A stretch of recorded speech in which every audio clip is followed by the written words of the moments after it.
Sejam todos muito bem-vindos, você está no canal do Escritor Cínico. Nesse vídeo eu vou retomar aquele meu projeto de falar de clássicos, sejam estrangeiros ou nacionais, para que a gente depois possa discutir aqui nos comentários. E eu trouxe o livro A Cidade e as Serras, do escritor português Eça de Queiroz. Um livro que eu já li há bastante tempo. Antes de começar a falar do livro, aquele nosso recadinho de sempre. Se você não é inscrito no canal, se inscreva, e ao se inscrever não esqueça de apertar o sino para saber sempre quando eu estou postando um vídeo novo. Inscrito ou não, comente sempre nos comentários se você já leu alguma obra do Eça de Queiroz, se você já leu esse livro e se você gosta, e não esquece de compartilhar para a gente atingir aquela meta de em 2021 nós chegarmos a 1000 inscritos. Eu não vou falar sobre o Eça de Queiroz porque eu já falei no vídeo que eu postei há um ano atrás aqui no canal chamado O Mandarim. Ali eu falo sobre a carreira dele, o estilo que ele escreve, etc. Mas posso adiantar, só para não vocês que não viram o vídeo O Mandarim saberem que o Eça de Queiroz foi primeiro considerado um escritor da escola romântica, depois um realista naturalista, e com esse livro A Cidade e as Serras ele passa a ser considerado um autor mais realista. Bom, do que o livro A Cidade e as Serras vai tratar? Do embate entre a tecnologia e a vida simples, da civilização e da questão mais agrária, do capitalismo e dos seus trabalhadores explorados. Mas isso não de uma forma monótona, enfadonha ou ensaística, mas muito engraçada. Esse foi o primeiro livro do Eça de Queiroz que eu li. Eu conhecia de nome, já tinha ouvido falar desse escritor português, mas achava que era mais um escritor enfadonho do século XIX, como nós, na época, eu era muito mais jovem, acreditava que os autores do século passado eram autores chatos. Mas um dia eu estava na biblioteca escolhendo um livro, não consegui me decidir por nenhum, e vi esse livro A Cidade e as Serras. E fiquei pensando, levo, não levo, levo, não levo, e acabei levando o livro só para constar, só para fazer número, porque eu precisava levar 2 livros de 15 em 15 dias. Quando cheguei em casa eu comecei a ler, nossa, fiquei apaixonado, li o livro em 2 dias. O narrador que vai contar a história para a gente é o José Fernandes. E ele vai falar de um amigo dele chamado Jacinto, que nasceu em Paris.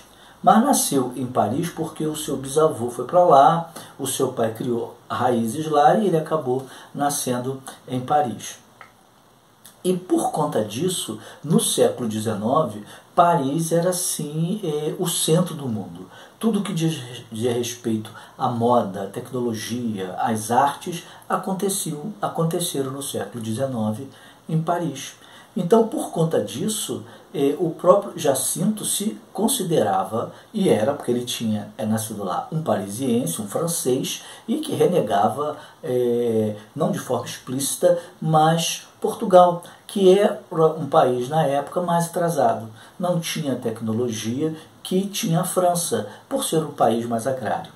E na faculdade ele acaba encontrando o José Fernandes e o leva para a mansão 202 do Champs-Élysées, onde ele mostra todas as tecnologias que ele tem. Por quê? Porque por ele ser uma pessoa rica, tudo de novo que era lançado ele comprava. Ele tinha inclusive uma máquina parecida com fax, né, na época, vamos dizer assim, e que passavam as notícias que aconteciam na Rússia. Só que o Jacinto não entendia uma letra do russo, mas o importante era ter. Ele sabia que aquilo não servia para nada, mas era tecnologia. E ele tinha uma fórmula. Se você tem a ciência, a tecnologia ao seu alcance, você é uma pessoa feliz. O José Fernandes, por vir de Portugal, e por Portugal ser um país na época mais agrário, não acreditava nisso. E os dois então tinham embates filosóficos e políticos. E o livro vão ter várias cenas engraçadas que mostram que a tecnologia empregada muitas das vezes acaba não dando muito certo. Existem cenas em que o cano d'água quente estoura, o elevador que leva a comida enguiça, e aí era um peixe, e esse peixe fica enguiçado entre um andar e outro, porque a casa é um sobrado, mas tem elevador, porque ter elevador é tecnológico. E em determinado momento, o Jacinto vai ficar deprimido. Ele começa a ficar chateado da tecnologia e acha que aquilo tudo está deixando ele enfadado, chateado, infeliz.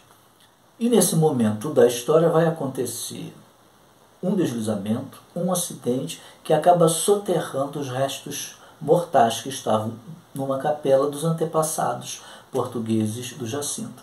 E aí ele vai a Portugal para ver o que aconteceu na verdade. Mas antes de ir, ele se prepara levando tudo que é tecnológico, toda a civilização que ele acha que ele pode levar. E até ele se preparar todo, ele demora 3 meses.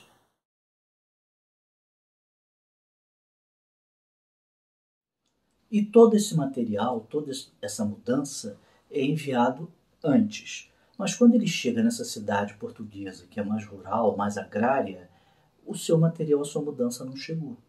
E aí ele tem que dormir em um colchão, que ele pede emprestado lençóis ao José Fernandes, para que ele consiga passar sua primeira noite lá. No dia seguinte, quando o José Fernandes vai vê-lo, percebe que ele dormiu bem e com o passar dos dias que ele está até melhor. Então, a partir daqui eu não conto mais, mas o romance vai ter um equilíbrio entre a civilização e o interior, entre aquilo que nós consideramos atrasado e aquilo que nós consideramos muitas vezes desenvolvido e que também não nos faz bem.